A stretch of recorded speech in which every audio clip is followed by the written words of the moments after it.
Welcome back to Blinkers Off. In our first on-the-road feature, we headed out to Haigs Lee, which is only a stone's throw from the popular Marburg harness racing precinct. Haigs Lee trainer Bill Crosby elected to retire from the building trade about 3 years ago. One of the reasons was to spend a bit more time with the horses. It's done the trick all right.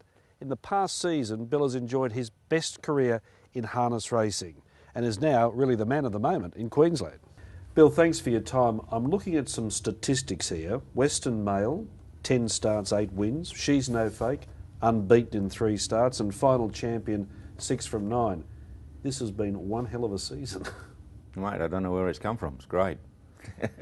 And may I say, a long time coming.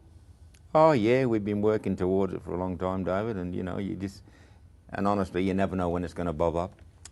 I'll talk about the horses firstly, then a bit about yourself. Western Mail, the first time I spotted this horse, I saw him run at 27.8 last quarter, and I said, this is a horse that's going to make a racehorse. From your point of view, was he always pretty special even before he started racing? No, he was just the opposite. He was a lazy horse. He never showed nothing at the track here. He was, matter of fact, he got the nickname of Meow, which is Pussycat. You know, he could never beat nothing here. So the first win was a surprise? No.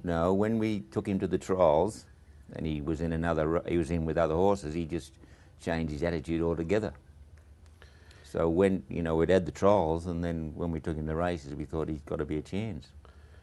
He's regularly run fast times. He won the Breeders going 56.2. He won the Triad going 55.9. Considered probably one of the best 2-year-olds in Australia. You'd agree with that? Well, I've nearly got him, mate.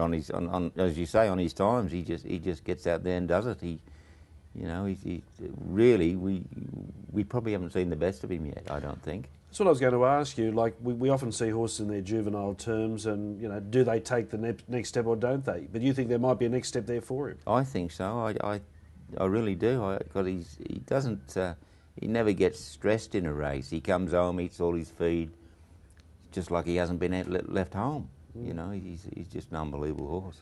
And a great result for the local breeding industry, being by Western Edition, which of course stands at Burwood Stud.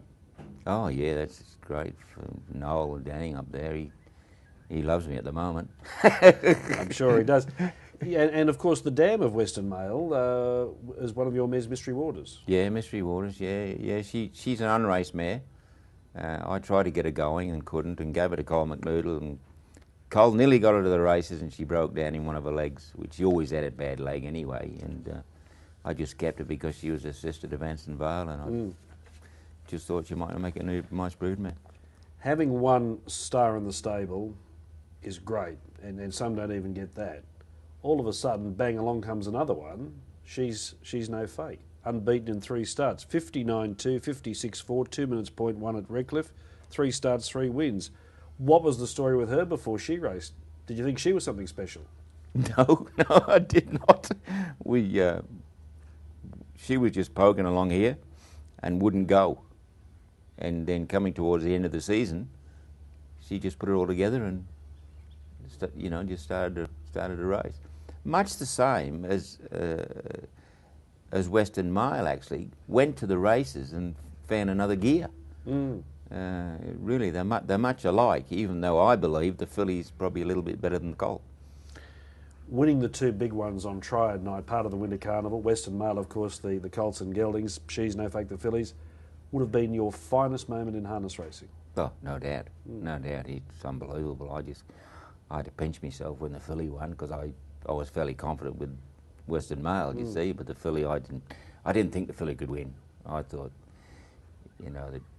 the Rasmussens, Darren and Kylie, I just thought she'd have to beat us, but my filly just improved again. See, she just found a bit more. So she's on the up. It's been a wonderful season, but the exciting part is it's only a chapter, really, isn't it? Fingers crossed. Oh well, hopefully, 3-year-old season's got to be better, maybe. If they go on, I could have a great, 3-year-old season with those two, and also final champion who's in the background, you know. I was coming to him next. Let's not forget him, because before these two young superstars came along, final champion was flying the flag for the Bill Crosby stable. As I said, he won 6 from 9. We haven't seen him since he won the Breeders at the Gold Coast back in March. What happened? He had a little chip in his fetlock and I had to get it removed. Well, their vet advised me to get it removed, and I thought, oh, well. And we raced him a couple of times with the chip in. And then we decided, no, he might make a nice horse later on. And we were thinking about the 4-year-old Breeders, you know, at that time before they got cancelled out.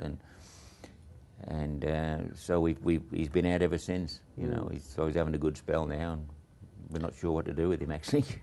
It's been a wonderful season for you, but the other important part that I wanted to highlight was the fact that all of these horses have been driven by Gary Whitaker, who's a young lad who's was maybe at the crossroads of his harness racing career, but I think your success has certainly influenced him to stay in the business. Oh, I think so, David. He's a good lad, Gary. You know, he comes here every morning, gives me a hand, and he makes it a lot easier for me, I can tell you. And just one thing on Final Champion, you liked him so much you bought the stallion, Town Champion. Yes, how did that happen? Well, I was sort of looking for a stallion, and there was 4 or 5 of us fellas got together, and we were going to buy a horse in America, and they wanted too much money for it. And then I happened to hear that Final Champion was for sale, and Town Champion, sorry, and I thought, well, geez, I'll see what they want for him anyway. They didn't want a lot of money, so I just bought him. And I thought, you know, I'll put my own brood mares to him and see what happens. Because he hasn't had a chance. The horse has only had 8 foals his first year, 7 his second year. You know, and that's all that's raced. And he's had 2 58 2-year-olds out of those. Well, the way you're going this season, or the season just gone, anything you touch turns to gold. So oh, you never know, mate. You never know. That's right. What about Bill Crosby, the person? As anyone could tell by your lilt, you're a pom. You arrived here in Australia, in the mid-50s, I think you told me. Yeah, 54, 55, David. Come out with Mum and Dad when I was a kid, and did an apprentice carpenter's course and started building houses and one thing and another, and sort of never got into trot until I was about 30. And it's just been a hobby all my life till probably 3 years ago, and I retired from building and sort of do my horses full time, or sort of full time.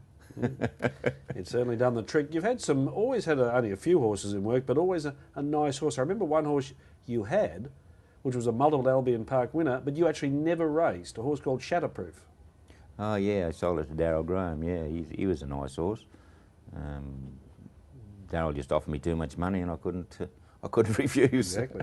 Danston Vale's another one that comes to mind.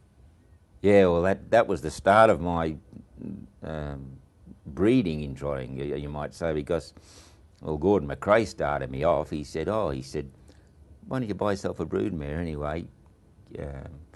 Ron Pointing and Kevin Seymour had 4 broodmares for sale at Edmont Park. And would you believe they were all in foal to Vanston Hanover for $2,000. So I went and bought the 4, and the result of it was Vanston Vale.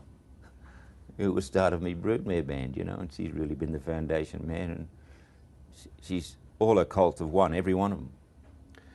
The racing game's a funny business, isn't it? You poke along, you've never had to rely on harness racing for a living. It's been a hobby for you.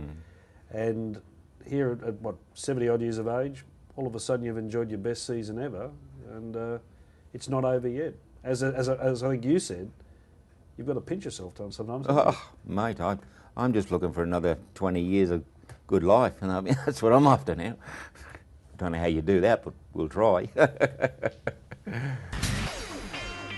Yes, it's a season he couldn't believe, but part and parcel of that success too has been Gary Whitaker driving for the Bill Crosby stable, and we had the chance to catch up with Gary as well. Gary, you've done the hard yards in harness racing. This last season, with horses like Western Mail, She's No Fake, Final Champion, must have been a real turning point in your career. Yeah, no, it's been a great year. Had good times up at Egmont Park when I first got going and that, but this is definitely the topper. It gets to a point, did you ever seriously consider giving the business away? Very, very seriously. I went to Victoria and had to go down there and got going, broke my leg, and back to where I started, come back, and I really didn't know if I was going to get going again. Western Mail must be a joy to be able to drive a horse with such speed, like driving a Mercedes. Yeah, definitely like driving a car he is. It's easy driving a horse that's got more ability than everything else. Takes a lot of the thought out of it, but geez, he feels like a machine. And Bill says we maybe haven't seen the best of Western Mail yet. I know it's an easy thing to say, but you know the horse, you drive him, you've driven him in every state. What do you think? Yeah, I definitely think there's more to come. I just thought he was a little bit underdone for that last, when he won the Triad. So if you put a couple more tenths of a second onto that, it makes a very nice horse. And she's no fake, 3 from 3, another exciting prospect. Yeah, she's very exciting horse. That last run at Redcliffe was extremely tough and made for a very good mare. The fact you've had such good success with these horses, it must also boost your own confidence. And I've seen you drive in other races, and you're driving probably in the best form of your career. Would you agree with that statement? Oh, definitely. When you're in form, you're not thinking about what's happening. You're just doing it. You know, it's a big thing. Confidence. When you're down, you just seem to struggle. But when everything's going your way, you just don't have to think about it. Now, my mail is as well, and I get a bit of mail that you're also riding some horses, some thoroughbreds in track work for another stable, the Shane Sanderson stable. Am I right or wrong? Yeah. It's I was doing that in Victoria when I was down there, and I really enjoy riding them. So.